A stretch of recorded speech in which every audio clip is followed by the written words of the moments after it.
Let's get more insights on Duterte's arrest. And joining us now is Human Rights Law Professor Attorney Hill Anthony Aquino. Attorney, welcome sa Afternoon Delight, sir. Hi, Lord. Hi, Denise. Good afternoon. Opo, noong 2016, kayo po ay may nilabas na parang reaksyon, expression ng post. Sabi nyo, parang ang hirap na mag-keep up sa sunod-sunod ang pangyayari. Ngayon, na-imagine nyo ho ba, kayo ho ay working closely with families of the victims din, attorney, no? Na-imagine nyo ho ba na mangyayari itong araw na ito?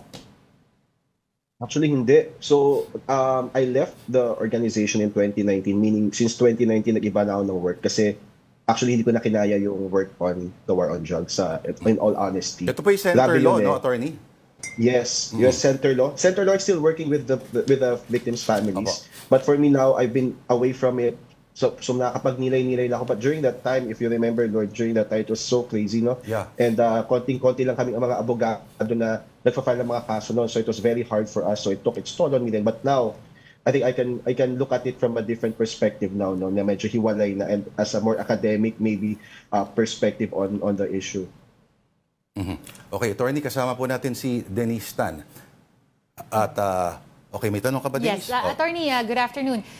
Given what you just said, you've gone through the whole process of knowing the cases, knowing the families. Ano po yung initial nyong reaksyon? At kayo po ba ay nagkaroon din ng tsansa to be able to talk to those families, the families of the victims po of the war on drugs? Yes, so parang may mini reunion kami ngayon sa Facebook. Kasi ibang years sa kami, syempre pa happy birthday. Ganyan. Ngayon, pinag-uusapan namin, wow, can you imagine after all these years, during that time, di talaga namin inisip na posible siyang mangyari. And then, of course, after 2022, the election, sabi namin, okay, mukhang in power pa rin yung pamilya, no, Duterte. So, mukhang hindi talaga malabo na makita natin na ang ICC ay makagalaw. So, sinisip natin, okay, another 6 years, maybe. So, biglang nagulat tayong lahat na nangyari ito sa ganitong panahon. Medyo nagulat tayong lahat, but for the families, it is a pleasant surprise. I know that they literally were crying tears of joy kagabi nung nangyari ito. Okay, ang mga allies po ng dating Pangulo are protesting that the arrest daw was unlawful. At may mga ibang nagsasabi na kailangan nagkaroon sana ng extradition agreement, etc., etc. Ano po yung reaction niyo po rito, sir? Actually, no, the lawfulness of the arrest, to be fair, is not clear. It's not clear walang clear-cut na sagot whether it was lawful. On one end kasi, tatandaan natin, hindi na tayo member ng Rome Statute. Apo. Duterte made sure of that. Numalis tayo sa Rome Statute. Ang problema ngayon, nag-backfire kasi ito kay Duterte. Kasi ang Rome Statute, meron doong safeguards para sa kanya for when he is arrested. So sabi doon sa Rome Statute, particularly Article 59, dapat kung inaresto mo ang isang tao na papadala sa ICC, dapat actually pinesenta mo siya sa isang court here in the Philippines. Yan sabi sa Rome Statute. Ang problema, hindi na tayo member. So ngayon, ang tanong na ngayon, kasama ba ito sa so yung mga nagsasabi na, Article 59 says this of the Rome Statute. Well, hindi na tayo member So, hindi na tayo obligado. Ang tanong na lang, kasama ba ito sa obligasyon natin, sa tinatawag nating residual obligations, na doon sa ang Korte Suprema ay naghayag na base din na sa Rome Statute, meron pa tayo iilang obligasyon of cooperation with the ICC with respect to the investigation. Hindi klaro kung kasama yung obligasyon na dapat ay pinaresenta siya sa isang extradition court. Ngayon, another angle to this is meron tayong domestic law in the Philippines, which is RA 9851. So this RA 9851 says na kapag may pinadala tayo sa international court for a crime like this, dapat ay siya ay haharap sa isang court din based on our extradition laws, no? Ang problema, wala tayong extradition laws na nag-a-apply sa sitwasyon na to. Ano lang tayong laws na nag-a-apply for extradition to another country. Hindi ito nag-a-apply sa extradition to an international court. So actually, hindi rin nag-a-apply yon. So parang ngayon yung mga safeguards sana that is available to President Duterte, actually I would say is that mukhang no longer available to him. So parang moot and academic na, attorney, parang wala nang recourse, wala nang habol. Kung ano, halimbawa, ano pa yung mga binigyan ng tip, no? Ano po yung mga ari, yung mga recourse, halimbawa, ng pwedeng gawin ng kampo ng kabila? Alam mo yung mote na academic na yan, narinig na natin yan eh. Kasi naalala nyo nung question natin yung pag-withdraw natin from the Rome Statute. Yes. Ang sabi ng Supreme Court, this is mote na academic already. Napakahaba nung kaso, ba't ang ending, mote na academic. In this case, actually, ang tingin ko dyan is that legally and politically, mukhang it will be moot and academic na nga kasi once na nasa hawak na ng ICC si President, kahit mag-issue ang Supreme Court, walang jurisdiction ng ating Supreme Court over the ICC. Hindi niya pwedeng utusan ng ICC to do anything. Ngayon, may final si Attorney Panelo, may final din sila na TRO kahapon. Ang tanong, okay, if that is in your favor, let's say, mag-issue ng TRO, mag-issue ng writ of habeas corpus, what can that order from the ICC, from the Philippine Supreme Court do to the ICC? Hindi nila pwedeng utusan ng ICC. So once na nasa custody na ng ICC si President Duterte, parang napakaliit na lang ng mga pwedeng options ng kampo ni Duterte. And actually, the options might be legal na sa ICC, like try to get him acquitted there, or even diplomatically na lang. But I don't know how easy or hard that will be. So, Attorney, what happens next? Ano po yung step-by-step na mangyayari when Duterte lands in The Hague, in the Netherlands? At ano po yung mga legal procedures leading up to his trial? So, pagdating niya sa ICC, of course, once na under na siya ng jurisdiction ng ICC, meron tayo tinatawag na process na confirmation of charges. So, basically, we will determine whether kung ano ba yung metes and bounds ng magiging trial. And then, of course, the trial will ensue. And across all of these stages, the President can actually lodge his defenses na.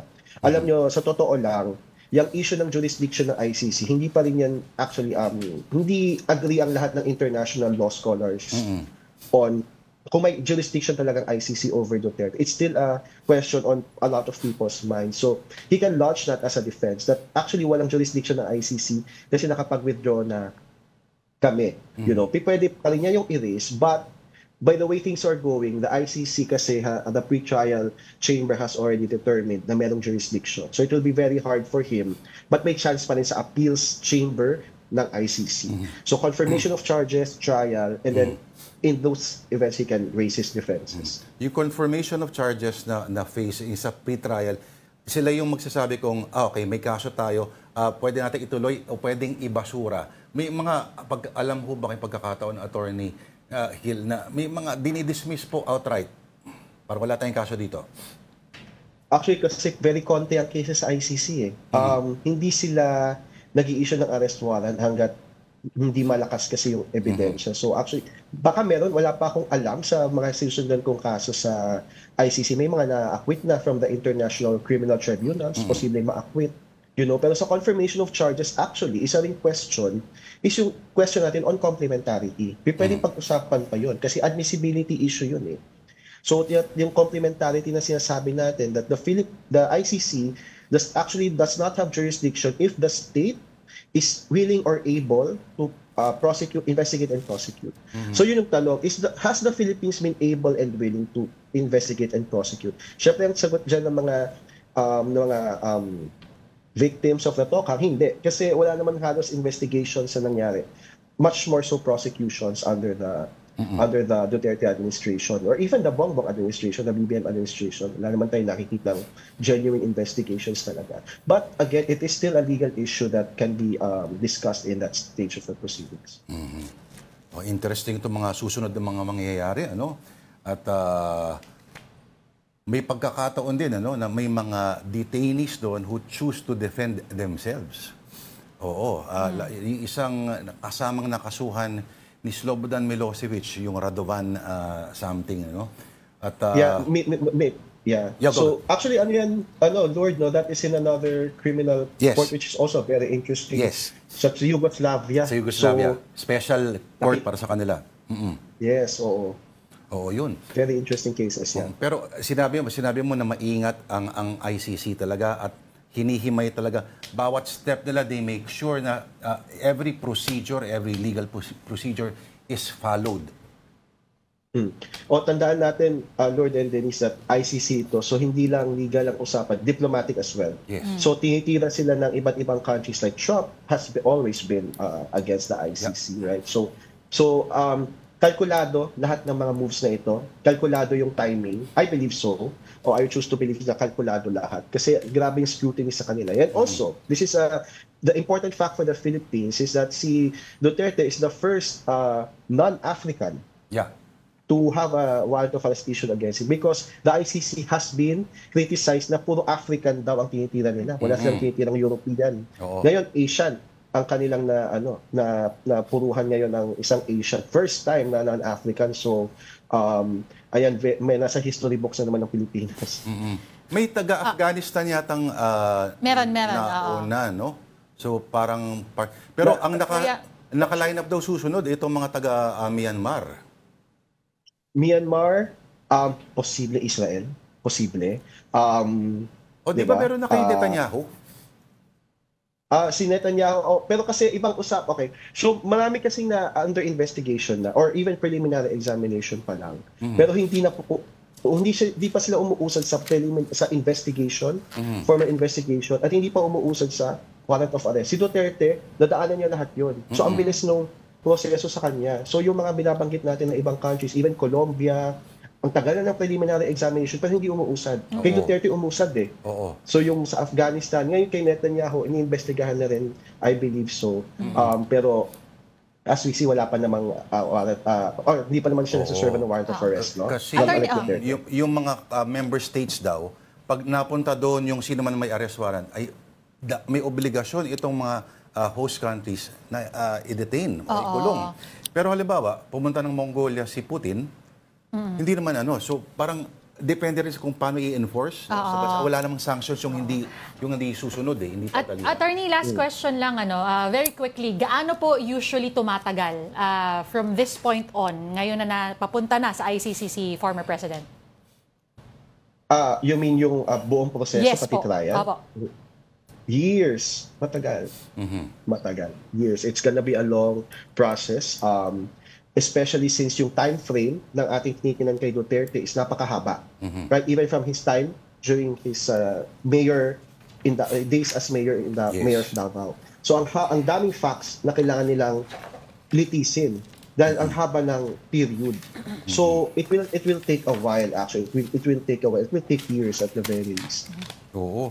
Alam mo, Attorney Hiel Anthony Aquino, marami pa sana kaming tanong pero wala tayong oras. Pero sana bumalik ka sa pagsusulat sa diary ulit sa ng opinion pieces. Thank you, Attorney Hiel. At maraming salamat po sa oras po ninyo, sir. Thank you, sir.